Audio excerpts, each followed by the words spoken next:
So let's study formal and informal structure क्या होता है। तो formal structure basically the structure of authority relationship created by management. Formal organisation, एक formal structure management से create होती है, यानी कि अथॉरिटी रिलेशनशिप जो बनता है उस चीज़ का स्ट्रक्चर वो मैनेजमेंट बनाती है। ठीक है। इनफॉर्मल ऑर्गेनाइजेशन में क्या होता है कि network of social and friendly interaction among employees, जो सोशली बातचीत करना, फ्रेंडली फ्रेंड्स होते हैं, वो इंट्रैक्शन रहना एम्प्लॉयज़ के बीच में, उसकी वजह से एक इनफॉर्मल ऑर्गेनाइजेशन बनता है, जो कि ग्रुप वगैरह बनता है, एक पर्टिकुलर ग्रुप बन जाता है कि ये फ्रेंड्स का ग्रुप है पूरा इस पर्टिकुलर ऑर्गेनाइजेशन के अंदर, यानी कि फॉर्मल ऑर्गेनाइजेशन के अंदर इनफॉर्मल ऑर्गेनाइजेशन बन जाती है। तो ओरिजिन होती है formal organisation result of company rules and policies, company के रूल्स एंड पॉलिसीज़ की वजह से एक फॉर्मल ऑर्गेनाइजेशन क्रिएट होती है। इनफॉर्मल ऑर्गेनाइजेशन रिजल्ट होता है सोशल इंट्रैक्शन, जो लोग सोशल इंट्रैक्शन करते हैं उसकी वजह से इनफॉर्मल ऑर्गेनाइजेशन क्रिएट होती है। फॉर्मल ऑर्गेनाइजेशन में जो अथॉरिटी होती है वो पोजीशन जो आपकी है मैनेजमेंट में उसकी वजह से पता चलता है आपके पास क्या अथॉरिटी। इनफॉर्मल ऑर्गेनाइजेशन में जो आपको अथॉरिटी मिलती है वो पर्सनल क्वालिटी के बेस्ड पे मिलती है। फॉर्मल ऑर्गेनाइजेशन में जो बिहेवियर होता है वो डायरेक्ट और कंट्रोल किया जाता है, जो रूल्स होते हैं ऑर्गेनाइजेशन के अंदर या फिर कोड ऑफ कंडक्ट उसके थ्रू। इनफॉर्मल ऑर्गेनाइजेशन में कोई इसमें नो सेट बिहेवियरल पैटर्न, कोई ऐसा बिहेवियरल पैटर्न नहीं होता है।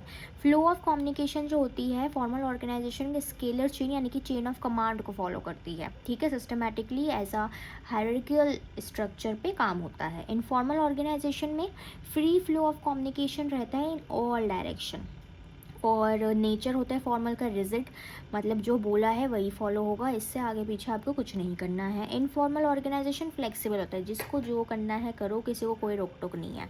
और लीडरशिप फॉर्मल ऑर्गेनाइजेशन में मैनेजर हमारे लीडर होते हैं, इनफॉर्मल में हमारे जो लीडर होते हैं वो ग्रुप के थ्रू ग्रुप चूज़ करता है भाई उनका लीडर कौन है।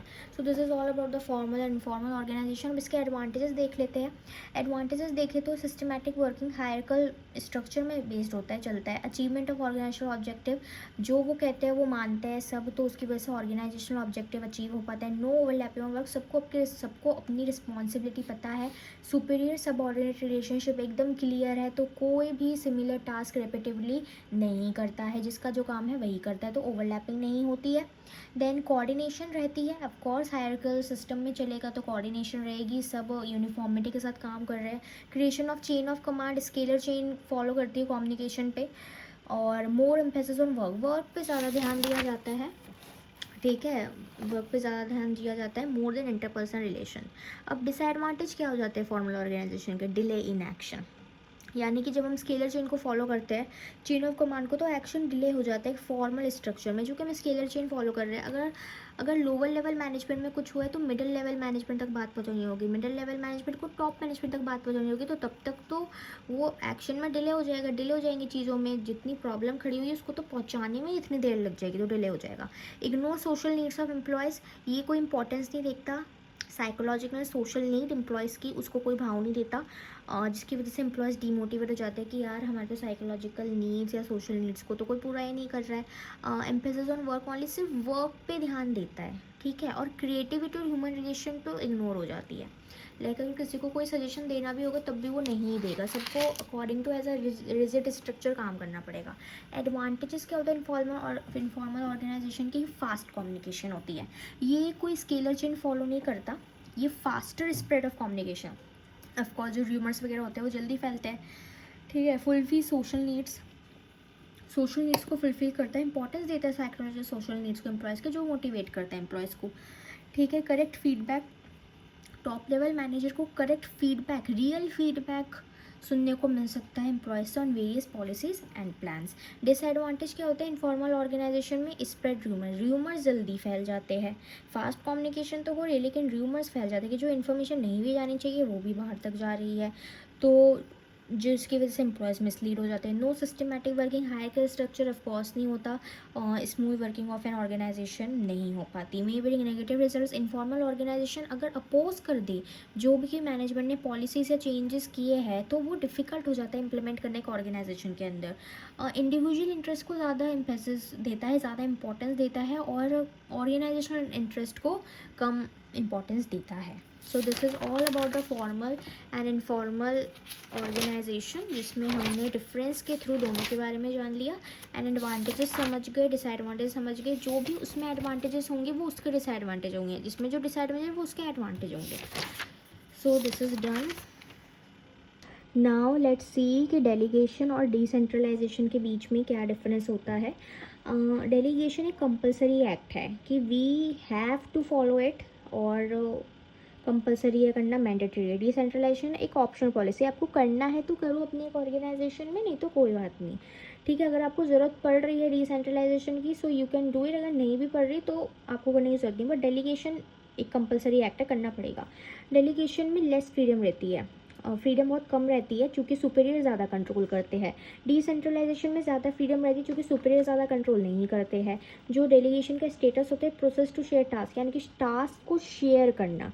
Decentralisation result of policy decision, यानी कि पॉलिसी डिसीजन का रिजल्ट होता है, आपको करना है तो करो वरना मत करो, कोई बात नहीं।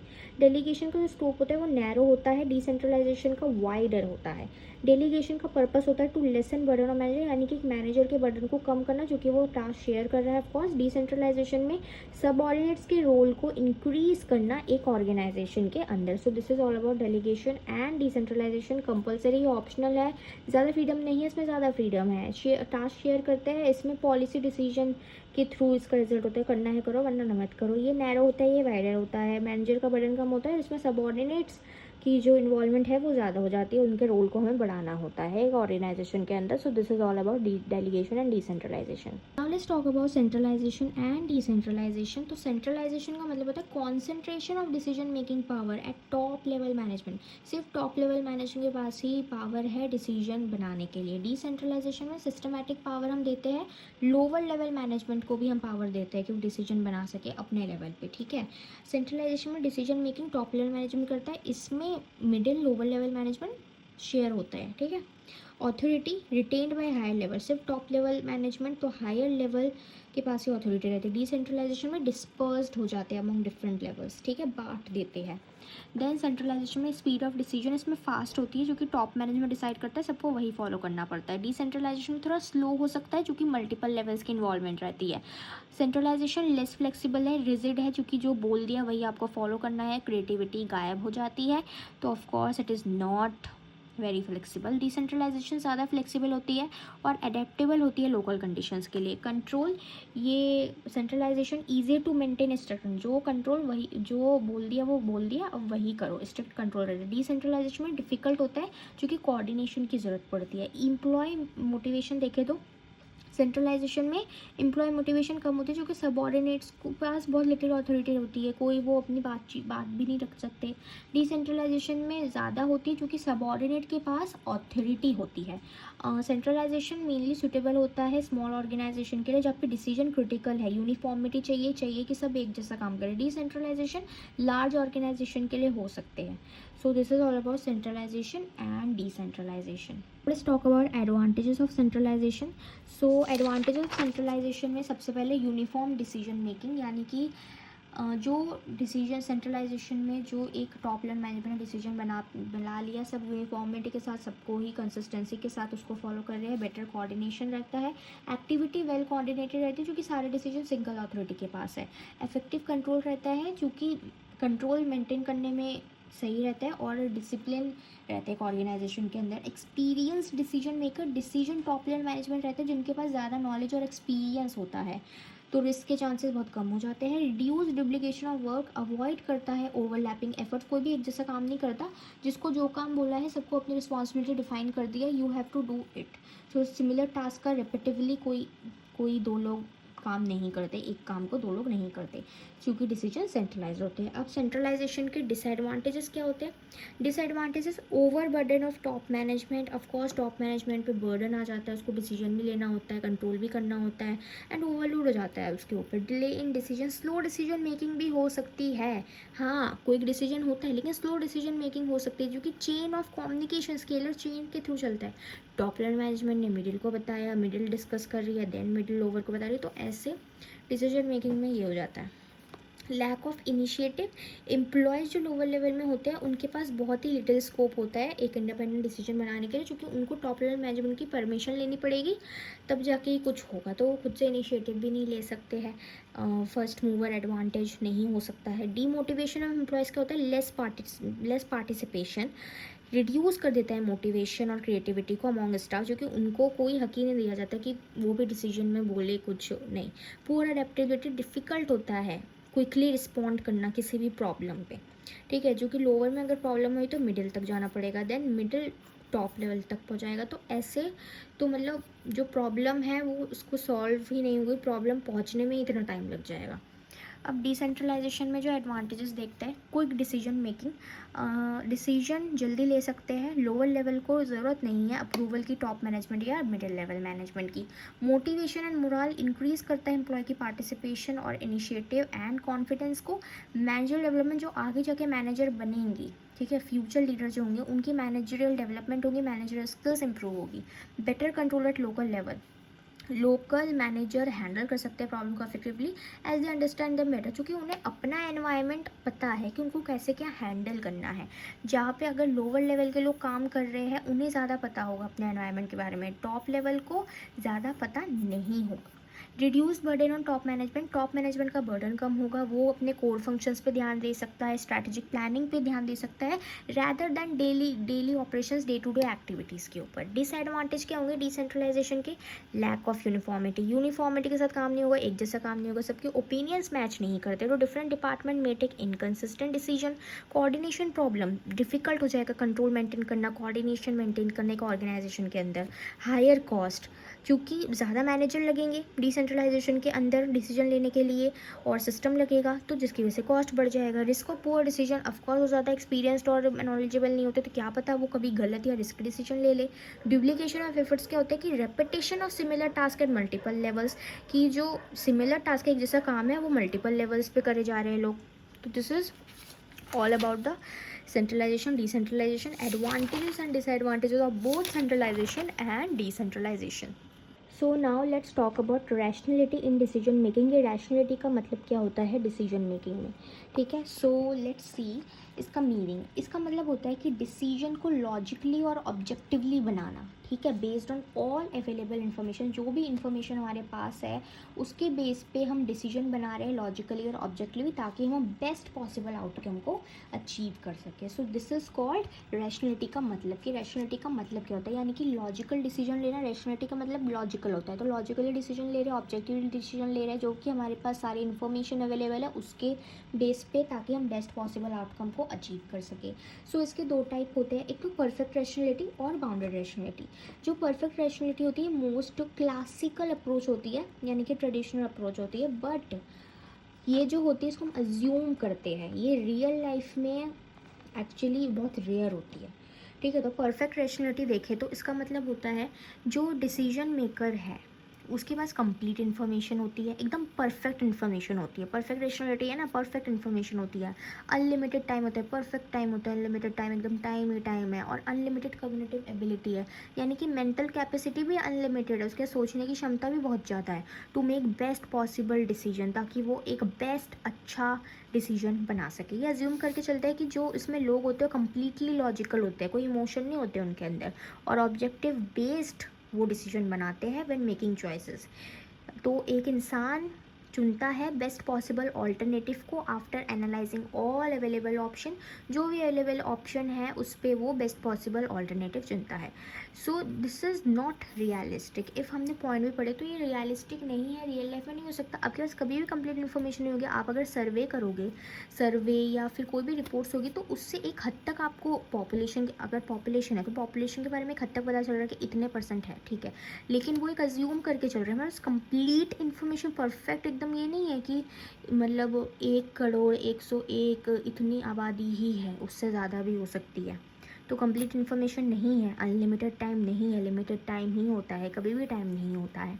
और अनलिमिटेड मेंटल कैपेसिटी तो ऑफ कोर्स हो सकती है, क्योंकि सबकी mental capacity is very different और डिफ़र करती है वो एक बेस्ट पॉसिबल डिसीजन बनाने के लिए। तो इसमें अज्यूम करके चल रहा है कि पीपल कम्प्लीटली लॉजिकल है, इमोशनलेस है, बट एक्चुअली तो इमोशन होते हैं, हर डिसीजन हम लॉजिकली वे में नहीं ले सकते हैं, ठीक है। और जो एक इंसान है बेस्ट पॉसिबल ऑल्टरनेटिव ही चुन रहा है सारे ऑप्शन चूज़ करके, बट ऐसा नहीं हो सकता है।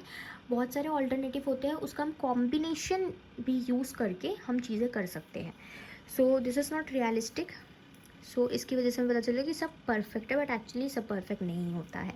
फीचर्स क्या हो गया, ऑल ऑल्टरनेटिव्स आर नोन, हमें सारे ऑल्टरनेटिव्स के बारे में पता है, ऐसा नहीं हो सकता, ठीक है। All possible outcomes can be calculated, जो भी पॉसिबल आउटकम है, जो भी रिजल्ट है वो कैलकुलेटिव होता है एकदम, हमें पता होता है ऐसे होगा ऐसे होगा, बट नहीं होता है। ऑफकोर्स बिजनेसमैन रिस्क लेते हैं, उन्हें आगे का नहीं पता होता है। डिसीजन लॉजिकली लेते हैं without any emotions, of course not. Goal is to achieve maximum profit, हाँ गोल ये होता है कि मैक्सिमम प्रॉफिट अचीव करने के लिए होता है, बट एक्चुअली साथ में अगर रियल में देखें तो गुडविल भी होती है, बहुत सारे ऐसे फैक्टर्स होते हैं, कस्टमर ट्रस्ट होता है। सो इसमें दिखाया है कि सब एकदम परफेक्ट है, बट एक्चुअली रियल लाइफ में परफेक्ट नहीं होता है, मतलब परफेक्ट नॉलेज नहीं होती है, परफेक्ट टाइम नहीं होता है, ठीक है। सपोज स्टारबक्स है, उसको ओपन करना है अपना नया स्टोर, तो जो परफेक्ट रैशनलिटी के अंदर तो मैनेजर चाहेगा उसके पास कंप्लीट डेटा होगा about every possible location, customer, competitor, cost, but actual में नहीं होता complete data. Use mathematical models, वो मैथमेटिकल मॉडल्स का यूज़ करता है, डेटा एनालिसिस करता है, ताकि वो मोस्ट प्रॉफिटेबल साइट को चेक कर सके, ठीक है। Make decision with no time pressure, उसके बाद अनलिमिटेड टाइम होता है। लेकिन ये थियोरेटिकल है, रियल लाइफ में ऐसी परफेक्ट नॉलेज होना आई थिंक रेयरली एग्जिस्ट है, रेयरली ही होती होगी या होती ही नहीं है, सब पहली बात तो। बाउंड्री रेशनलिटी देखो तो एक मॉडर्न अप्रोच है जो रियल लाइफ में एक्चुअली यूज़ होती है। Means that a decision maker जो है वो ट्राई करता है कि वो बेस्ट पॉसिबल डिसीजन बना सके with in the limits of available information. उसके पास इंफॉर्मेशन की लिमिट्स है, टाइम की लिमिट्स है, बाउंडेड, यानी कि बाउंडेड है वो एक लिमिट के अंदर, ठीक है। रिकग्नाइज करता है कि पीपल आर रेशनल, लॉजिकल है, but only with in certain limits, एक सर्टन लिमिट्स के अंदर वो लॉजिकल है, लिमिट्स है, बाउंडेड है वो। People don't always choose the best option, वो हमेशा बेस्ट ऑप्शन नहीं चुनते, but they choose a good enough option, वो गुड इनफ ऑप्शन चुनते हैं डेट सेटिस्फाई द नीड्स, मतलब काम चलो ऑप्शन चुनते हैं कि हाँ इसकी नीड्स तो पूरी हो रही है ना, सेटिस्फाई तो हो रही है ना कस्टमर की नीड्स से, तो क्या ज़रूरत है, कर दो इसे ही, तो यही चूज़ कर लो। तो गुड इनफ ऑप्शन भी चूज़ करते हैं, उनको कुछ उनका ये नहीं होता कि बेस्ट ही चुनना है, perfect option, perfect best option चुनना है, ऐसा कुछ नहीं होता है। Nothing is perfect, everyone has imperfection। Features, information incomplete होती है, इम्परफेक्ट होती है, इंफॉर्मेशन होती है लेकिन उतनी भी एकदम परफेक्ट नहीं होती कि परफेक्टली ये इन्फॉर्मेशन है, हम अज्यूम करके चलते हैं। टाइम एंड रिसोर्सेज लिमिटेड होती है, ऑफकोर्स डिसीजन मेकर के पास लिमिटेड मेंटल एबिलिटी होती है, मेंटल कैपेसिटी होती है इन्फॉर्मेशन को प्रोसेस करने के लिए। मेनली फोकस करता है ऑल्टरनेटिव पे जो कि एक पर्सन की नीड्स को सेटिस्फाई कर दे, ठीक है। एग्जाम्पल, स्टारबक्स का स्टोर मैनेजर है, वो एक न्यू एम्प्लॉय या न्यू बैरिस्टा हायर करना चाहता है, तो उसने 100 एप्लीकेशन आई उसके पास, उसको एनालाइज करने की वजह उसने 10-15 रिव्यू करे ड्यू टू टाइम लिमिट, और उसने फर्स्ट कैंडिडेट ऐसा चुन लिया जो उसकी बेसिक स्किल्स पे पहुंच रहा था, मीट कर रहा था। सो उसने 100 देखने की बजाय 10-15 देख लिए, मतलब गुड इनफ ऑप्शन देखा, नॉट द बेस्ट वन की 100 के 100 देखूंगा, अगर 100वां एकदम बेस्ट निकला तो वो करूँगा, नहीं, उसने 10-15 देखे, उसमें जो भी स्किल्स को मैच कर रहा था उसने उसको रख लिया। तो जब मैनेजर ने एक सेटिस्फैक्ट्री डिसीजन बनाया, नॉट द परफेक्ट वन। अब डिफरेंस बिटवीन देख लेते हैं परफेक्ट रेशनलिटी और बाउंडेड रेशनलिटी के बीच। So perfect rationality meaning decision making based on complete information होती है, हम उस पर डिसीजन बनाते हैं, इसमें इनकम्प्लीट इन्फॉर्मेशन होती है। नेचर आइडियल, थ्योरेटिकल है या रियलिस्टिक और प्रैक्टिकल है। इन्फॉर्मेशन अवेलेबिलिटी कंप्लीट और एक्यूरेट है, इसमें इनकम्प्लीट है। टाइम अनलिमिटेड टाइम है, इसमें लिमिटेड टाइम है। Outcome always best possible choice और good enough choice. Human capacity assume human can process all data, यानी कि मेंटल कैपेसिटी की बात हो रही है। Recognise human mental limitation. And example, Starbucks ने एनालाइज किया every possible location to pick the most profitable and best one. Starbucks ने एनालाइज किया कुछ location due to time limits और उसमें से ही कुछ चूज़ करके रफा दफा कर दिया case. So this is all about the rationality. ये रेशनलिटी क्या होती है, क्या इसके टाइप्स होते हैं, with their example and difference between. Now let's see types of plans, की प्लान कितने प्रकार के होते हैं। सबसे पहले तो बेस्ड ऑन लेवल्स के ऊपर बेस्ड होता है, देन टाइम फ्रेम के ऊपर बेस्ड होता है, देन स्कोप के ऊपर बेस्ड होता है, देन नेचर के ऊपर बेस्ड होता है। तो सबसे पहले हम देखेंगे बेस्ड ऑन लेवल्स। ठीक है, based on levels strategic planning, tactical planning, operational planning, ये 3 आते हैं लेवल्स पे। ठीक है, स्ट्रैटेजिक और कॉर्पोरेट प्लानिंग, स्ट्रैटेजिक को हम कॉर्पोरेट प्लानिंग भी कहते हैं। ये उन लोगों को होता है लॉन्ग टर्म डिसीजन, यानी कि लॉन्ग टर्म डिसीजन बनाते हैं जो कि एंटायर ऑर्गेनाइजेशन को अफेक्ट करता है। ठीक है, ये ओवरऑल गोल्स को पूरे मतलब ओवरऑल ऑर्गेनाइजेशन के गोल को सेट करता है और पॉलिसीज़ को कंपनी के। ठीक है, एग्जांपल स्टारबक्स ने एक स्ट्रैटेजिक प्लान बनाया, ओवरऑल पूरा प्लान बनाया ताकि हम ग्लोबली एक्सपैंड कर सकें और प्रमोट कर सकें सस्टेनेबिलिटी को 100% गुड क्वालिटी कॉफ़ी बीन से, मतलब स्ट्रैटेजिक प्लानिंग करी। ठीक है, ओवरऑल पूरे पूरे ऑर्गेनाइजेशन के लिए प्लान करना जो कि टॉप लेवल मैनेजमेंट ही करती है। Tactical planning middle level management prepare करती है, यानी कि स्पेसिफिक डिपार्टमेंट पर फोकस करती है, जैसे कि HR department, marketing department, production department, sales department. तो ये कन्वर्ट करती है स्ट्रैटेजिक गोल को, यानी कि जो स्ट्रैटेजिक और कॉर्पोरेट प्लानिंग को कन्वर्ट करती है प्रैक्टिकल डिपार्टमेंट टारगेट्स में। ठीक है, जैसा हमने एमबीओ के स्टेप्स में ही पढ़ा था कि सबसे पहले ओवरऑल ऑर्गेनाइजेशनल गोल बना रही है एंड देन एक इंडिविजुअल गोल्स डिपार्टमेंट्स गोल्स भी बना रही है ताकि वो अलाइन करे, सब डिपार्टमेंट भी अपने अलग अलग ऑब्जेक्टिव ये करे ताकि वो पर्टिकुलर जो पूरे ऑर्गेनाइजेशन के लिए बना है गोल उसको पूरा कर सके। एग्जाम्पल, मार्केटिंग डिपार्टमेंट है स्टारबक्स का, उसने प्लान किया कि वो सीजनल प्रमोशन करेगा, जैसे कि पम्पकिन स्पाइस लाते कैंपेन, ताकि वो कस्टमर एंगेजमेंट को बूस्ट कर सके। Operational planning lower level management करती है, जो लोअर लेवल मैनेजमेंट का सुपरवाइज़र होता है। Day to day plans, day to day operational है, डे टू डे ऑपरेशंस, ठीक है, उसको सारा देखती है और इंश्योर करती है स्मूथ फंक्शनिंग, स्मूथ एकदम ऑपरेशंस चले। फोकस करती है रूटीन टास्क पे। एग्जांपल, एक स्टोर मैनेजर है स्टारबक्स का, उसने शेड्यूल किए बैरिस्टास और मैनेज किया डेली इन्वेंट्री, इंश्योर किए customer service quality. So this is all about the based on levels. Strategic STO, strategic tactical operational, ये हमारे लॉन्ग टर्म के लिए, टॉप लेवल मैनेजमेंट ये हमारे डिपार्टमेंट्स के लिए, मीडियम जो हमारे होते हैं middle level management, operational planning ये हमारे जो सुपरवाइजर वगैरह करते हैं लोअर लेवल मैनेजमेंट के लिए होते हैं। ठीक है, तो बेस्ड ऑन टाइम फ्रेम देख लेते हैं। इसमें हमारा LMT long term planning, medium term planning, short term planning. Long term planning 5 साल से ज़्यादा, मीडियम 5 साल तक, शॉर्ट टर्म प्लानिंग सिर्फ 1 साल के लिए। तो लॉन्ग टर्म प्लानिंग हम देखेंगे ये 5 साल से ज़्यादा के लिए होते हैं, फोकस करता है growth and expansion organisation, usually strategic in nature, यानी कि यूजुअली स्ट्रैटेजिक इन नेचर, इसको भी हम लॉन्ग टर्म डिसीजन, क्योंकि 5 साल से ज़्यादा के लिए long term decision top level management बनाता है। एग्जाम्पल, स्टारबक्स 2030 सस्टेनेबिलिटी प्लान है उसका कि वो कार्बन एमिशंस को कट करेगा, वेस्ट को कट करेगा 50%। या फिर हम मामाअर्थ का भी देख सकते हैं, जो कि उन्होंने पेड़ लगाने का जो प्रोडक्ट बेचेंगे तब के तब पेड़ लगाएंगे, ऐसा भी कुछ था। शॉर्ट टर्म प्लानिंग ये अप टू 1 साल तक के लिए होता है, फोकस करता है इमीडिएट ऑब्जेक्टिव में, जो शॉर्ट टर्म गोल को अचीव करने के लिए क्विकली हम अचीव कर सके, हेल्प करता है ताकि हम हायर प्लान इम्प्लीमेंट कर सके। एग्जाम्पल, स्टारबक्स क्वार्टरली प्लान करता है लॉन्च करने के लिए न्यू फ्लेवर ऑफ फ्रैपेचिनो और मंथली सेल्स टारगेट रखता है। मीडियम टर्म प्लानिंग 5 साल तक का होता है, ये बेसिकली एक गैप ब्रिज करता है between long term goal and short term goal, ठीक है, बीच का। Usually related to departmental strategy, जो कि डिपार्टमेंट से रिलेटेड स्ट्रैटेजी। एग्जांपल, स्टारबक्स ने 3 साल का प्लान बनाया कि उसको प्लांट बेस्ड मेन्यू ऑप्शंस को इंट्रोड्यूस करना है क्रॉस ग्लोबल मार्केट्स। अब बेस्ड ऑन स्कोप देख लेते हैं, SDU स्ट्रैटेजिक और कॉर्पोरेट प्लान, डिपार्टमेंटल प्लान और यूनिट और प्रोजेक्ट प्लान। ठीक है, तो ये भी मिलता जुलता बेस्ड ऑन लेवल्स ही है, बस स्ट्रैटेजिक और डिपार्टमेंटल उसका बस नाम अलग हो गया था, यूनिट और प्रोजेक्ट प्लान। तो स्ट्रैटेजिक और कॉर्पोरेट प्लान हमारा होगा कंसर्न विथ एंटायर ऑर्गेनाइजेशन का जो हमने उसमें पढ़ा वही इसमें सेम है, डिफाइन करता है गोल और ओवरऑल स्ट्रैटेजी को। एग्जांपल, स्टारबक्स का स्ट्रैटेजिक प्लान है कि वो एक्सपैंड करे डिजिटल प्लेटफॉर्म को और मोबाइल ऐप ऑर्डरिंग को इम्प्रूव करे world wide. Departmental plan particular जो डिपार्टमेंट्स के हेड होते हैं वो सपोर्ट करते हैं कॉर्पोरेट प्लान को, ठीक है, जो कि मतलब स्ट्रैटेजिक प्लान है। ओवरऑल जो बनता है ऑर्गेनाइजेशन के लिए स्पेसिफाई करते हैं टारगेट और मेथड्स को, फॉर पर्टिकुलर डिपार्टमेंट। ठीक है, एग्जाम्पल स्टारबक्स का एचआर डिपार्टमेंट प्लान करता है कि उन्हें एम्प्लॉयज़ को ट्रेन करना है बेटर कस्टमर एक्सपीरियंस के लिए। यूनिट और प्रोजेक्ट प्लान होता है कि प्रिपेयर करता है स्पेसिफिक स्टोर या स्पेसिफिक प्रोजेक्ट के लिए। ठीक है, फोकस करता है कि एग्जीक्यूट हो सके प्रोजेक्ट सही से और कंट्रोल कर सके हम सिंगल एक्टिविटी को। Example Starbucks have a store renovation project, उसका एक स्टोर रेनोवेशन प्रोजेक्ट है मुंबई में, उसका ये प्लान है। Based on nature single use plan, standing plan and contingency plan. Single use plan use only one, सिर्फ एक बार यूज़ होता है। Standing plan again and again, bar bar use कर सकते हैं, एक बार बना दिया करते रहो यूज़।